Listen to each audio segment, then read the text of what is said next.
Hi అండి, welcome back my channel veg foodies RJY. అరటికాయ curry చేస్తున్నానండి. ఇది కూడా చాలా టేస్టీగా ఉంటుంది. ఇది బటర్తో అరటికాయని రోస్ట్ చేస్తున్నాను.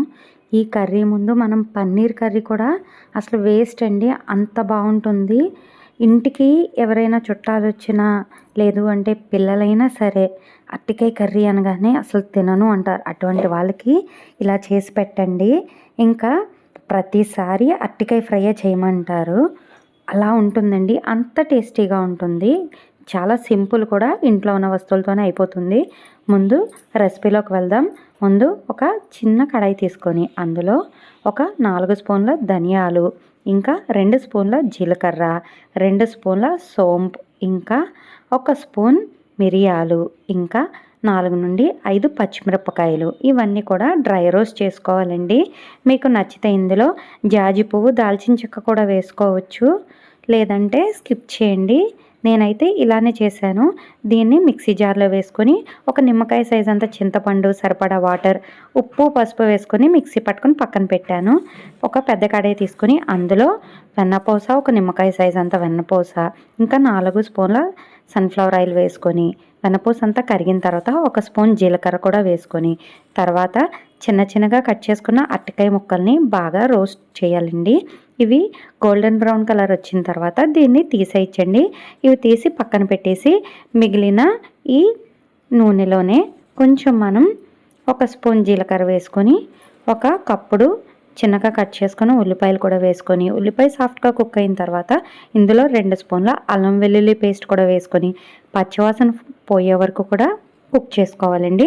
తర్వాత ఇందులో మనం ఆల్రెడీ ఇందాక మసాలా దినుసుల్ని పేస్ట్ చేసుకున్నాం కదా, ఆ పేస్ట్ కూడా వేసుకొని ఇందులో ఇంకొంచెం ఉప్పు, ఇంకా కారం 1 స్పూన్ వేసుకొని బాగా కలిపేసి ఇప్పుడు ఇందులో 1 కప్పుడు టమాటా ప్యూరీ కూడా వేసేసుకొని, లేదు చిన్నగా కట్ చేసుకుని టమాటా ముక్కలే వేసుకుంటామంటే అలా అన్నా వేసుకోవచ్చు.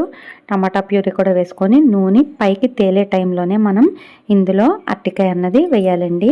ఆల్రెడీ ఫ్రై చేసేసాం కదా అరటికాయలు, వాటిని కూడా ఇందులో వేసేసి మిక్సీ జార్లో కొంచెం వాటర్ వేసుకొని ఆ వాటర్ ఇంకా ఒక చిన్ని గ్లాసుడు చిక్కటి పాలు కూడా వేసేసుకొని గ్రేవీ దగ్గర పడి కొంచెం పైకి ఈ వెన్నపూస అన్నది తేలే టైంలో ఉప్పు, కారం అడ్జస్ట్ చేసేసుకొని లాస్ట్ దించే ముందు కొంచెం కరివేపాకు, కొత్తిమీర కూడా వేసుకొని కొంచెం ఉంటే 1 స్పూన్ మసాలా పౌడర్, నచ్చిన వాళ్ళు స్కిప్ చేయొచ్చు. నేనైతే మసాలా పౌడర్ వేయలేదు, డైరెక్ట్ కొత్తిమీర అవి వేసేసుకొని కొంచెం నూనె పైకి తేలే టైంలో మూత పెట్టేసి ఒక 10 మినిట్స్ని అలా వదిలేసాను. కట్టిన తర్వాత గ్యాస్ అప్పుడు వేడివేడిగా ఉన్న అన్నంలో మనం ఈ కర్రీ వేసుకుని తింటే చాలా బాగుంటుంది.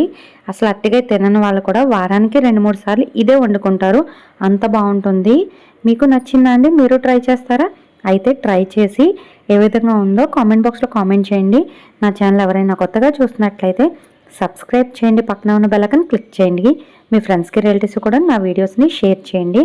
మా అబ్బాయికి ఈ కర్రీ ఏంటో తెలియకుండా నార్మల్గా కర్రీ చేశానని చెప్పి పెట్టాను. పెట్టిన తర్వాత చెప్పాను ఇదేం కర్రీ అన్నది. వాడు తిని కూడా ఎలా ఉందన్నది చెప్పాడండి.